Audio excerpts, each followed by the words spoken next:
Bienvenido a nuestro podcast Cómo Invertir. Estamos nuevamente aquí para compartir información de valor con la comunidad sobre inversiones y finanzas. Su entrevistador Iván Araca, fundador de Cómo Invertir, ingeniero industrial de la Católica, inversionista a nivel local e internacional en diferentes rubros. El día de hoy tenemos un invitado muy especial, es el actual CFO de Medifarma, ex CFO de Unilever por más de 20 años, director de la Cámara de Cosmética y exdirector de la Cámara de Comercio de Lima, entre muchas cosas más que seguramente nos podrá contar. Jorge Bojorquez, bienvenido. Muchas gracias, Iván. Un gusto estar aquí contigo y poder estar con todos los amigos en la comunidad. Perfecto. Coméntanos un poco más sobre tu experiencia en el mundo de finanzas, por favor. Bueno, tengo bastantes años, un poquito más de 20 años en el mundo de las finanzas en diferentes roles dentro de las organizaciones, desde tesorería, pensiones, impuestos, contraloría, business partner de los negocios.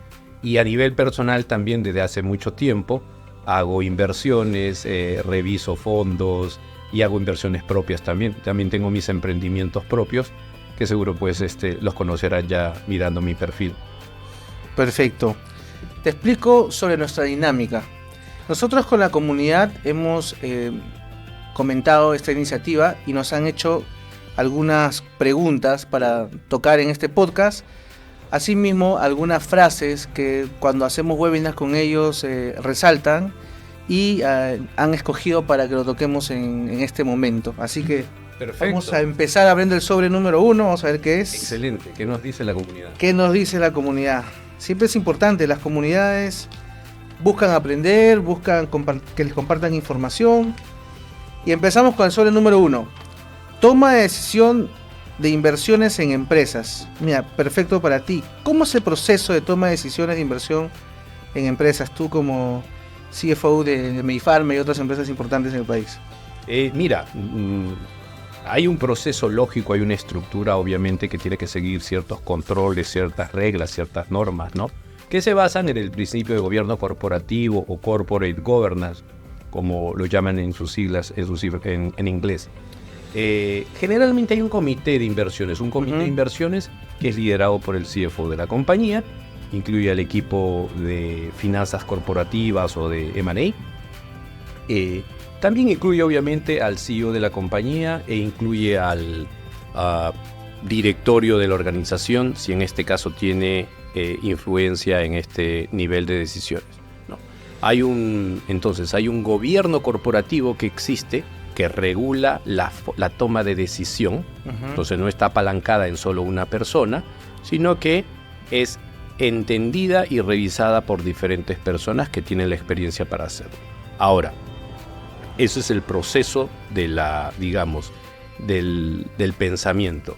En la parte operacional, definitivamente hay un organismo y un cuerpo dentro de la organización, un área, que se encarga de entender, revisar las inversiones que uno tiene, las actuales, para ver los rendimientos que están teniendo, las futuras, las de entender dónde vamos a seguir invirtiendo o en qué tipos de instrumentos seguiríamos invirtiendo, ¿no? Obviamente tiene todo un proceso de debida diligencia o due diligence, y no solamente se basa en lo financiero, sino también en lo legal, porque en nuestros casos hay que entender que hay muchas regulaciones, muchas normas, muchos cambios que se pueden suceder, no solamente por el ahora, sino por el futuro. Entonces también tenemos que tener un cuerpo de abogados, ¿no?, que nos ayude a poder entender estas cosas del derecho financiero, que son importantes y son relevantes para la toma de decisiones. Me parece genial, has tocado muchos temas importantes, porque digamos, cuando nosotros hablamos con inversionistas, hemos visto que muchos llegan a nosotros de experiencias anteriores no tan positivas, y es porque ellos mismos no han tomado todo un proceso, no tienen un proceso de decisión, ¿no? Digamos, no son una empresa, pero tienen que hacer un due diligence de todas maneras para ver con quién están invirtiendo, qué están haciendo, dónde van a colocar, conocen o no conocen lo que están haciendo. Y es más, algunos han sido directores de finanzas también, pero a nivel personal como que no toman el mismo comportamiento, y es muy importante siempre analizar todos estos factores, ¿no? Me parece genial. No, y te comento un tema. Lo que tú dices es, bien es cierto lo que te comento a nivel de empresa, pero a nivel de persona natural o inversionista, ¿no? Tiene que hacer el mismo proceso de alguna manera. No será tan pomposo o tan estricto como tiene que ser en una empresa, pero tiene que hacerlo. Tiene que ser un due diligence, o sea, una debida investigación a dónde va a invertir, quiénes son los organismos con los cuales va a manejar sus instrumentos. Así sea una pequeña inversión. Es más, una inversión puede ser el préstamo de un hermano contra otro. Claro. Hay que hacer la debida diligencia. O sea, hay que investigar. ¿Y mi hermano está bien parado? ¿Me va a hacer perro muerto? No sé. Hay que hacer una debida diligencia. O sea, es decir, esto no funciona solamente a nivel empresarial, sino desde el nivel personal también, ¿no? Perfecto. Pasamos a la frase 1. La mayoría de peruanos carecen de conocimientos en finanzas internacionales. Un tema importante. ¿Qué opinas de esto? ¿Crees que la mayoría de peruanos carecen de conocimiento? ¿Eso está mejorando? Bueno, digamos que a nivel general, yo creo que sí, ¿no? Sobre todo si hablamos de finanzas internacionales. Pero acotemos un poquito el término y digamos de finanzas en general. De finanzas en general, para el nivel de lo que se requiere en inversión, probablemente. Hay algunos datos interesantes, ¿no? Que nos pueden dar algunos titulares, como por ejemplo el año pasado, 2023, 11.000 nuevos usuarios entraron a la Bolsa de Valores de Lima, naturales. A la fecha, más del 6% de la población de Perú invierte en bolsa. Entonces estamos hablando de una población o de un grupo de personas bastante interesante. Ahora la pregunta es, ¿cómo llegaron allí? ¿Qué decisiones tomaron para invertir? ¿Están ganando o no están ganando? Y ahí es donde nosotros tenemos que entender si realmente tienen el conocimiento debido o fue porque el papá se lo dijo, el amigo le avisó, la amiga se lo dijo, la hermana, o fue un ecosistema, o realmente investigaron para entrar a hacer trading, ¿no? Bueno, nosotros en la oficina pues hemos tenido también proveedores, consultores, gente que ha invertido, y lo que sí vemos es que, digamos, un sector aspiracional que busca cumplir sueños, libertades, y le ofrecen libertades financieras y le muestran lujos y demás, muchas veces suele ser el único due diligence que toman, ¿no? el digital, mira sus redes les va muy bien, y mucha gente se ha dejado llevar por eso y luego ha tenido malas experiencias. Y bueno, hay muchas noticias donde se comenta pues perdido dinero por esta razón y por otra. Y eso hace sentir un poco que acá en el Perú falta mucho sobre descentralizar las finanzas, las inversiones. Quizás también las universidades, no sé hasta qué grado les enseñan hasta llegar a bachillerato, ¿no? Pero ese es un tema que podremos hablar mucho sobre esto, y justamente... Y no solo ahí, en otros países tenemos educación financiera desde los grados iniciales, ni siquiera estoy diciendo grados secundarios. Desde los grados iniciales ya les enseñan algo de economía y hacer un presupuesto. Claro, por lo menos saber finanzas entender. Personales. Exacto, finanzas personales. Y a partir de ahí, pues tienes un poquito más de preparación para lo que viene en adelante. En algunos otros países, he tenido la oportunidad de vivir en varios países, y sí me doy cuenta, ¿no?, de la diferencia entre los principios financieros o económicos que maneja cada uno, porque tú te das cuenta y te topas con chicos de 18, 20 años que ya te están hablando un lenguaje muy diferente al que te hablan acá. Al que te hablan acá también te dicen, no, sí, porque me voy a meter en esto, pero en realidad no saben la esencia y la profundidad. Me ha tocado vivir y tener conversaciones en otros países con algunas otras personas, y es diferente el nivel, ¿no? Y la forma de investigación y de cómo buscan la inversión. No es que porque se lo dijo alguien, sino porque se lo dijo alguien e investigaron si eso realmente era cierto o no. Sí, definitivamente es muy, muy importante expandir el conocimiento, y bueno, ese es un objetivo de este podcast también, ¿no? Colaborar en ese fin. El sobre número 2. A ver. Veamos qué dice en el sobre número 2. Precauciones de invertir con empresas de inversión o asesores independientes, tips de alerta. Esto lo entiendo, va orientado más hacia empresas boutique, asesores financieros independientes. ¿Qué recomiendas tú que uno tome en cuenta antes de invertir en este tipo de empresas privadas? Mira, pongamos el contexto porque es muy interesante lo que tú estás comentando y sobre todo esta pregunta, ¿no? Porque hoy tenemos en el mundo digital una serie de apps que te prometen y te dicen que salen en Facebook, salen en Twitter. Apps y personajes, ¿no? Sí, estoy hablando del punto de vista Sí. digital primero, Okay, ¿no? okay. Que salen y empiezan a hablar y te dicen que te prometen el oro y el moro. Pero también tienes personas que cada vez más empiezan a tomar roles de financieros y que te ayudan o te enseñan a invertir, ¿no es cierto? Y después capturan tu capital para ayudarte a invertir. A veces les liga, a veces no. Pero lo que tú dices es muy cierto. Hay una proliferación debido a las redes, obviamente, mal llevadas. Y aquí hay que tomar algunos consejos, o les puedo dar algunos consejos sobre cómo decidir sí o no. Primero, saber si la persona o el app que va a intervenir en tus finanzas personales está acreditada en algún lugar, o tiene un récord histórico, o tiene una historia interesante. Después, mírale el RUC. Si es acá en Perú, checa su RUC. Puedes entrar a la página de SUNAT y ver si está de alta, si está de baja. Puedes revisar a través de algunos estudios un poquito.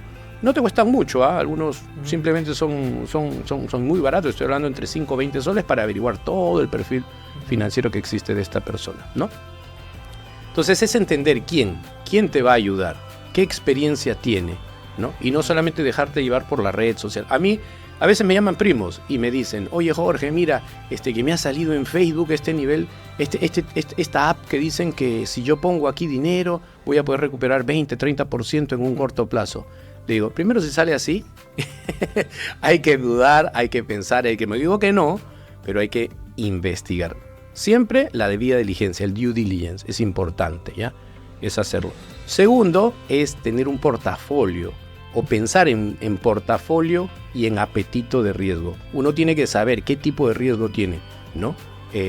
Si puede tolerar mucho el riesgo, es como el dolor. Si puedes tolerar mucho dolor o no puedes tolerar mucho dolor, entonces es un deporte más agresivo o menos agresivo. Acá es lo mismo. Si tienes un apetito al riesgo, ¿no? Que puedes medir o no puedes medir, si eres agresivo o no eres agresivo.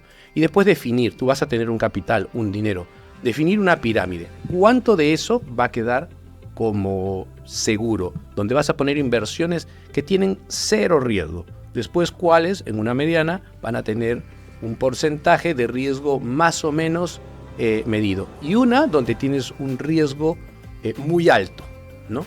Yo lo llamo pirámide porque debería ser así. Otros la tienen invertida. Claro. Otros invierten muy poquito en rentas seguras y muchísimo en rentas de alto riesgo. Pero como dice la máxima financiera, a mayor riesgo, al mayor retorno. Eso también es importante saber. Lo que sí es importante como consejo es decir, nada es gratis, ¿sí? Nada es gratis. No es que voy a poner mi dinero y lo voy a duplicar al día siguiente. No son casualidades, no es suerte. Los que hacemos esto, revisamos, observamos, medimos y también perdemos. Muchas veces nos caemos. A veces nos toca caer y obviamente hay que entender y después puedes seguir adelante. A veces tú ves que uno de tus futuros, uno de tus valores está bajando y tienes que ser un momento que tienes que vender, aunque sea pérdida, para poder recuperar el capital o algo de capital y poder automáticamente empezar a comprar en el vector diferente, cosa que te agarre la subida y puedas recuperar. Entonces son consejos que uno va aprendiendo también colaborando, aprendiendo con amigos como tú, emprendiendo y estudiando, mucho estudiando, eso es importante. Muchas gracias por estos consejos, también para la comunidad. Acotaría que es importante también que la empresa exista hace un número de años razonable, ¿no? Dado que he conocido en este camino gente, chicos jóvenes también, ¿no? Que saben hacer dinero, pero si no saben manejar una empresa pueden quebrar la empresa y pierden el dinero. Exacto. Ya sea por un tema tributario, legal. Entonces deben ser empresas que no hayan cambiado el nombre comercial, o empresas que no tengan abriendo constantemente nuevas razones sociales y una el gerente general es el primo, el otro el amigo, el otro el sobrino, el otro el hermano, porque el que hace una marca y quiere hace las cosas bien, pues quiere que se reconozca la marca y no la va a cambiar. El que está haciendo cosas extrañas, pues la va a cambiar para ocultar ciertas cosas. Eso por un lado, y segundo también pues que la persona que dirige esa empresa tenga cierta trayectoria, ¿no? Que no haya aparecido de un día a otro, ¿no? Porque he conocido también chicos pues que de pronto a los 20 y pocos manejan millones y uno se pregunta ¿de dónde han conseguido esos primeros millones? Porque uno que está en el mundo de captación de capital, por ejemplo, sabe que no es fácil que te den $10.000, ni 20, ni 50, ni 100, ni 200, ni 300, menos 1.000.000 o 2. Entonces, también hay unos temas muy delicados detrás de manejar mucho capital, ¿no? Y si uno también invierte ahí, podría verse pues envuelto en investigaciones y para eso no fue la inversión, ¿no? Eso también resaltar. Seguimos a la frase 2. A ver. Si no tienes un plan financiero, estás destinado a no generar un cambio. Muy bueno. ¿Qué opinas de esta frase? Buenísima. Y empiezo con lo siguiente, ¿no? Si tú quieres que las cosas cambien, tienes que dejar de hacer lo que actualmente haces siempre. Entonces, si lo llevamos al tema del plan financiero o de un presupuesto o de un plan, y yo te hablo no solamente como una empresa, sino de persona natural. Yo, desde pequeño, de pequeño, no tan pequeño, ¿no? Pero digamos desde que estaba en la universidad y ya podía tener algunos ingresos míos porque era profesor, de particular, ¿no? Hacía clases y ganaba algo de dinero, empezaba a hacer un presupuesto, empezaba cuánto eran mis ingresos y me proyectaba, ok, ¿cuántas clases voy a poder hacer en la semana con mi horario? Capacidad de planta, ¿no? Con mi horario, a ver si mi horario me permite hacer clases. Entonces pronosticaba cuál iba a ser mi ingreso a futuro y después tenía mis egresos, cuáles eran la discoteca, unos traguitos, una salida, mis pasajes, mi comida, y empezaba a volverme un poco más independiente, ¿no? Entonces, definitivamente, si no tienes un presupuesto, es complicado manejar tus números. Y si no tienes un plan, peor. Porque el plan lo que hace es que te obliga a que el objetivo que tú te has trazado tenga un cierto camino y un cierto tipo de actividades. Y eso incluye recursos, tiempos. Entonces, tú puedes hacer un seguimiento a un plan que has definido para llegar al objetivo, el norte. ¿Ok? El norte lo cambia, el plan puede cambiar de acuerdo al seguimiento que hagas. Y una frase muy importante que yo siempre digo es: lo que no se mide no progresa. En todo caso, si no puedes medir algo que quieres conseguir, nunca vas a saber si estás en el camino correcto o no. Precisamente eso. Y claro, los planes no siempre se van a cumplir al 100%, pero al menos te ayudan a saber qué no estás cumpliendo para corregir el camino, ¿no? Así es. Y los planes financieros deberían empezar desde muy jóvenes, ¿no? Yo creo que nuevamente, en los colegios deberían enseñar a hacer planes financieros para gestionar sus propinas, gestionar sus primeros ingresos, porque si uno, por principios financieros, ¿no? Si uno toma decisiones inteligentes desde muy joven, probablemente va a ahorrarse muchos años de intercambiar vida por dinero, ¿no? Exacto. Si es que uno tiene una política de voy a vivir con el 80% de mis ingresos, con el 90%, con el 70%, con el 60%. Si eso lo hiciera a sus 20, solamente que a sus 30 tendría una mejor calidad de vida, ¿no? Y es lo que un poco se propone, pero se necesita tener educación para que también tomen buenas decisiones, porque si a los 20 toman malas decisiones, y a los 21 también, 22, 23, 24, se frustran y dejan de hacer acciones por temor, ¿no? Y eso de la educación que dices no es que sea exclusiva de una clase social, ojo, y no es por recurso o no recurso, es la capacidad o la necesidad o las ganas de querer educarse en algo en particular. Yo, dentro de lo que hago, dentro de mi experiencia, conozco mucha gente que tú puedes decir, oye, pero ¿cómo esta persona puede adquirir un cierto conocimiento porque tiene las ganas, ¿no? He conocido gente, por ejemplo, recicladores, ¿me entiendes? Tú dices, oye, pero reciclador, ¿qué problema esto, ¿no? Y en las noches o en las madrugadas recorrer las calles, sacar la basura, ¿no? Claro. Reparte los plásticos, los metales, los orgánicos, los inorgánicos, ¿no? he conocido varios que tienen planes de por qué lo hacen y hacia dónde quieren llegar y conocen exactamente sus finanzas, conocen cuánto cuesta el kilo de papel, cuánto cuesta esto, cuánta carga de kilos deben hacer, cuánta carga soportan suficientemente y empiezan a hacer caja para poder comprarse el torito, después del torito que es su camioncito los ayuda y empiezan a hacer desarrollo. Yo he conocido a uno que empezó de reciclador y hoy es proveedor de una compañía importante donde le recicla todos los residuos, ¿no? Entonces, de la calle a una empresa formal que le da trabajo a muchas personas. No, sí, y hay muchos. El Perú es más en microempresas, emprendedores, ¿no? Más que grandes empresas. Uh-huh. Y en el Perú muchos grandes empresarios no han tenido una educación superior, ¿no? Pero que han hecho bien. Han sido muy trabajadores constantes y han tenido un plan. Así es. Y con errores y todo han sido constantes con su plan y han avanzado con eso y han superado los obstáculos que se les presentó en su momento. Bueno, las estadísticas dicen que Perú es uno de los países con más emprendedores que existen per cápita. A niveles de la India, a niveles de China, ojo, porque tenemos mucha gente que emprende acá, le da vuelta a la necesidad y hace realmente un camino interesante, ¿no? También un tema que podemos hablar largamente. Sí. Y vayamos al tema de actualidad, criptomonedas, regulaciones, entre otros. Digamos, más allá que hablar sobre la definición de criptomonedas y demás, ¿qué opinas tú sobre las criptomonedas? ¿Todas te dan confianza, algunas más que otras? ¿Por qué? Bueno, el mundo de las criptomonedas, que es, digamos, el mundo digital, ¿no? Nuevo mundo digital, que no es nuevo, realmente comenzó hace mucho tiempo, ¿no? Tiene sus idas y sus venidas, ¿no? Todavía, obviamente, no es entendido por la mayor parte de la población que lo hace, pero muchas de ellas se dejan llevar por lo que dicen las redes sociales para poder hacer inversiones, ¿no?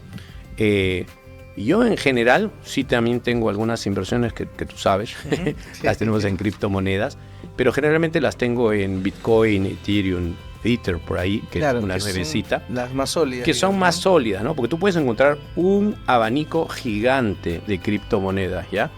Pero el tema es, nuevamente para atrás, ¿qué tan sólidas son? ¿Cómo se respaldan? ¿Cuál es su sistema de criptografía? Porque es una moneda, es un activo digital y ese activo digital, si se copia, perdiste todo tu dinero, ¿no es cierto? Y bueno, regulaciones que empiezan a llegar también. Hace poco ya el Bitcoin tiene su ETF, ¿no? Su Exchange Trade Fund, que creo que lo está manejando, uno de ellos lo está manejando BlackRock, por ejemplo, ¿no? Entonces ya salió, pero mira, ¿cómo es esto, no? Salió, puede cotizar en bolsa ya, o sea, ya es un índice que puede cotizar en bolsa, ya no tienes que esperar a entrar por diferentes apps mega raras para poder comprar Bitcoin, entonces ya lo tienes ahí, pero justo salió y eso impulsó un poquito la baja, ¿no? Sí, como que muchos empezaron a vender también. Sí, bueno, digamos que, claro, como BlackRock, o sea, es una interpretación, ¿no? Como BlackRock es un fondo tan poderoso, da cierta seguridad. Exacto. Entonces, algunos inversionistas institucionales o privados que tienen fondos que cobran porcentaje de administración y otros que estaban apostando pues por su lado, digamos, comenzaron a vender y están esperando ver el comportamiento, ¿no? Y ese es el comportamiento que siempre sucede en las criptomonedas, que son tan volátiles, ¿no? Donde cuando baja aprovechan los que saben y lo compran, y cuando suben el comportamiento es inverso y no siempre es lo recomendable. Algunas estadísticas sobre esto. ¿Sabes cuál es el país que tiene más Bitcoin en el mundo? ¿Cuál es? India. India, mira. Y el Perú, yo estoy involucrado en el tema de los Bitcoin desde el 2018, 2017, 18. El Perú logró ser en algún momento el segundo, hoy por hoy es el cuarto. Cuarto no a nivel mundial, cuarto en Latinoamérica. Entonces, acá en el Perú, las últimas estadísticas mencionan que casi 2 millones de peruanos tienen Bitcoin. Por lo cual, esto va en la mano. Entre ellos tú y yo. Entre ellos nosotros. Así que también esto es algo que muchos lo toman como temor, ¿no? Como algo malo, pero en realidad todo lo desconocido va a generar temor. El tema es informarse invertir razonablemente dentro de su portafolio. ¿No? Diversificando. No es lo único que hay que invertir, ¿no? No, es un portafolio de inversión y eso, de acuerdo a tu perfil, tienes un espacio para ese tipo de activos, ¿no? Perfecto. Bueno, terminó el podcast, pasó rapidísimo el tiempo. Te agradezco muchísimo tu disponibilidad, Jorge. Estoy seguro que la comunidad lo va a valorar mucho y seguramente vamos a estar en alguna otra oportunidad invitándote. Así que, por favor, tus palabras finales para la comunidad. No, muy agradecido, la verdad que encantado de haber compartido esta sesión contigo y poder comunicarme con la comunidad. Cuando quieras, siempre pues me tienen aquí para poder ayudar en la experiencia, en mis caídas, donde uno aprende muchísimo, en la levantada. Lo bueno es que tiene que sumar positivo, eso es lo importante, tiene que sumar positivo. Así que muy agradecido de todos ustedes, de ti, gracias por la gentil invitación y nos vemos pronto. Listo, muchas gracias. De nada. Nos vemos, comunidad.